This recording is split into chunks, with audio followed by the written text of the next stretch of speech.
Hello and Assalamu alaikum to everyone.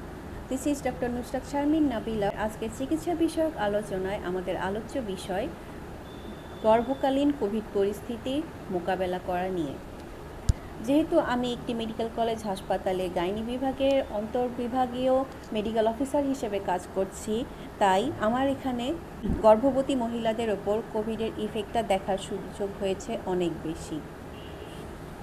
Covid পরিস্থিতিতে একজন মা যতটা না ভোগেন, তার গর্ভস্থ সন্তানটিও কিন্তু তার সাথে সমান অনিশ্চয়তায় ভোগেন। আমরা এরকম অনেক গর্ভবতী মাকে পেয়েছি যিনি কোভিডে আক্রান্ত হওয়ার কারণে তার গর্ভের সন্তানটি গর্ভেই মারা গিয়েছে বা ভূমিষ্ঠ হওয়ার পর নানা রকম জটিলতার মুখোমুখি হচ্ছে। এবং এই ক্ষেত্রে সবচেয়ে যে বিষয়টি আমাদের জন্য কষ্টকর হয়ে দাঁড়ায় তা হলো গর্ভকালীন সব রকম ঔষধ আমরা মাকে বাঁচানোর জন্য বা বাচ্চাকে বাঁচানোর জন্য ব্যবহার করতে পারি না, নানা রকম রেস্ট্রিকশন থাকার কারণে। এই ক্ষেত্রে আমাদের বেশিরভাগ ক্ষেত্রেই যেটা করতে হচ্ছে, মাকে সিজারিয়ান সেকশনের মাধ্যমে তাকে রক্ষা করা এবং ক্ষেত্র বিশেষে শিশুকেও রক্ষা করা। কোভিড আক্রান্ত মায়েদের প্রধান যে সমস্যা হয় তা হলো শ্বাসকষ্ট, এবং এ কারণে মাকে সাধারণত নর্মাল ডেলিভারিতে আমরা নিতে পারি না, কারণ নর্মাল ডেলিভারির প্রেসারে মায়ের শ্বাসকষ্ট আরও বেড়ে যায় এবং সেক্ষেত্রে অবস্ট্রাক্টেড লেবার হয়ে বাচ্চা মারা যাওয়ার সম্ভাবনা অনেকাংশে বেশি থাকে। প্রেগন্যান্সি একটি ইমিউনো কম্প্রোমাইজড কন্ডিশন, অর্থাৎ এই ক্ষেত্রে মায়ের রোগ প্রতিরোধ ক্ষমতা অনেকাংশেই কমে যায়, যার কারণে তার কোভিডে আক্রান্ত হওয়ার সুযোগ এবং সম্ভাবনা অনেকটাই বেড়ে যায়। কোভিড আক্রান্ত হওয়ার সাধারণ লক্ষণের মধ্যে আছে শ্বাসকষ্ট, জ্বর, গন্ধ বা স্বাদ না পাওয়া ইত্যাদি, এবং এগুলো আমরা অনেক গর্ভবতী মায়ের ক্ষেত্রেই লক্ষ্য করেছি। মায়ের শ্বাসকষ্টের কারণে সবচেয়ে বড় যে সমস্যাটি হয়, গর্ভস্থ সন্তানটিও শ্বাসকষ্টের সম্মুখীন হয়, যাকে আমরা সাধারণ কথায় বলি ফিটাল ডিস্ট্রেস। এবং এই ক্ষেত্রে অনেক ক্ষেত্রেই দেখা গিয়েছে যে বাচ্চাটি অপরিণত অবস্থায় ভূমিষ্ঠ হওয়ার সুযোগ অনেক বেড়ে গিয়েছে। কোভিড আক্রান্ত কিছু মায়ের চিকিৎসা করার পর আমার যে অভিজ্ঞতা তা বলছে যে কোভিড আক্রান্ত মায়েদের নর্মাল ডেলিভারির মাধ্যমে বাচ্চা ডেলিভারি করানো অনেকাংশেই কষ্টকর ব্যাপার, কারণ একজন শ্বাসকষ্ট আক্রান্ত মা সাধারণত নর্মাল ডেলিভারির যে প্রেশার সেটি নিতে পারেন না, এবং এক্ষেত্রে অবস্ট্রাক্টেড লেবার হয়ে বাচ্চাটি মারা যাওয়ার সম্ভাবনা অনেক বেশি থাকে। আবার কোভিড আক্রান্ত মাকে সিজারিয়ান সেকশনে নেওয়াটাও অনেকাংশেই ঝুঁকিপূর্ণ, কারণ সিজারিয়ান সেকশন মানে একজন মায়ের প্রতিরোধ ক্ষমতা আরও কমে যায়, এবং এক্ষেত্রে কোভিড তার ভয়ঙ্কর রূপটি খুব সহজেই দেখিয়ে দিতে পারে। কোভিড আক্রান্ত এক মায়ের সিজারিয়ান সেকশন করানোর পর পুরো 24 ঘন্টাও আমরা সেই মাকে স্ট্রাগল করেও বাঁচাতে পারিনি, এরকম অভিজ্ঞতাও আমাদের হয়েছে।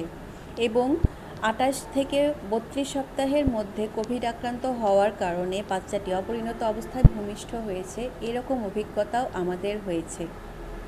এক্ষেত্রে আমাদের করণীয় কী?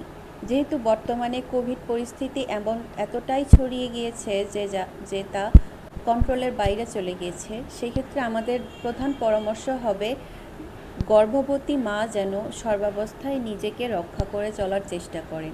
এক্ষেত্রে তিনি ভিড় এবং জনসমাগম এড়িয়ে চলবেন, যতটা সম্ভব নিজ বাড়িতে এবং সাবধানে থাকার চেষ্টা করবেন। বাড়ির অন্যান্য সদস্যরা যারা নিতান্তই কাজের প্রয়োজনে বাইরে যাচ্ছেন, তারা বাড়িতে ফেরার পর যথাযথ স্যানিটাইজেশন পদ্ধতি মেনটেন করবেন, অর্থাৎ বাইরে তারা মাস্ক পরে যাবেন, বাসায় এসে মাস্ক খুলবেন এবং হাত পা এবং শরীরের অন্যান্য এক্সপোজড অংশ অবশ্যই ভালো করে পানি এবং সাবান দিয়ে ধুয়ে তারপর গর্ভবতী মায়ের সংস্পর্শে আসবেন।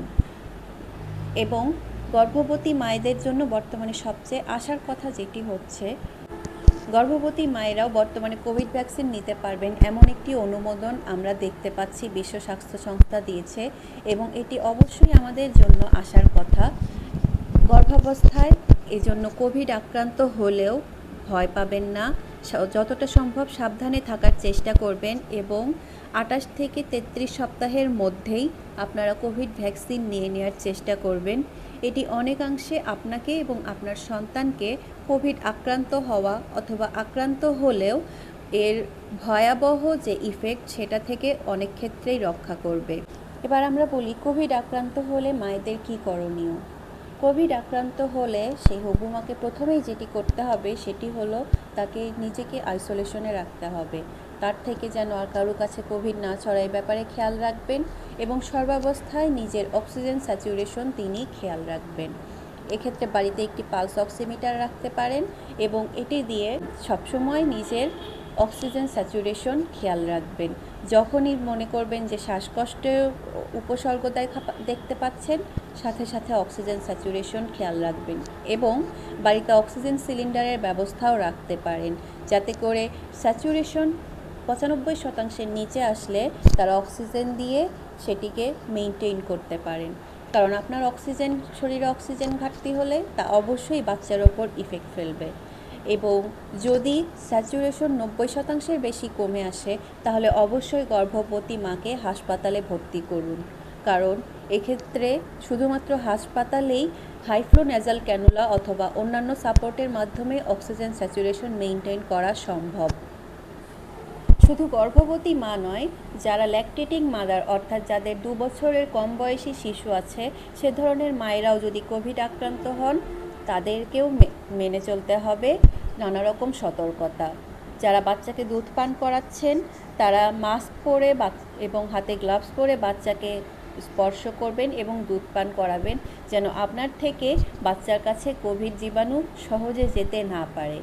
যেহেতু এখনও বাচ্চাদেরকে আমরা কোভিড ভ্যাকসিন দেওয়ার মতো অনুমতি পাইনি, সেক্ষেত্রে বাচ্চারা বর্তমানে যে ডেল্টা ভ্যারিয়েন্ট তাতে অনেক বেশি রিস্কে আছে, এটা বলাই বাহুল্য। এক্ষেত্রে মায়েদের কর্তব্য হবে নিজের সন্তানকে সাবধানে রাখা এবং তার প্রপার হাইজিন মেনটেন করে সন্তানের কাছে যাওয়া। আশা করি আপনারা কোভিড নিয়ে আতঙ্কিত হবেন না, সচেতন থাকবেন এবং কোভিড আক্রান্ত হলে যথাসাধ্য চেষ্টা করবেন একজন চিকিৎসকের পরামর্শ নেওয়ার। অন্য কারো কথায় বিভ্রান্ত হবেন না। একজন চিকিৎসক আপনাকে যে পরামর্শ দেন সেটি সর্বান্তকরণে মেনে চলার চেষ্টা করুন এবং সৃষ্টিকর্তার কাছে প্রার্থনা করুন। ধন্যবাদ।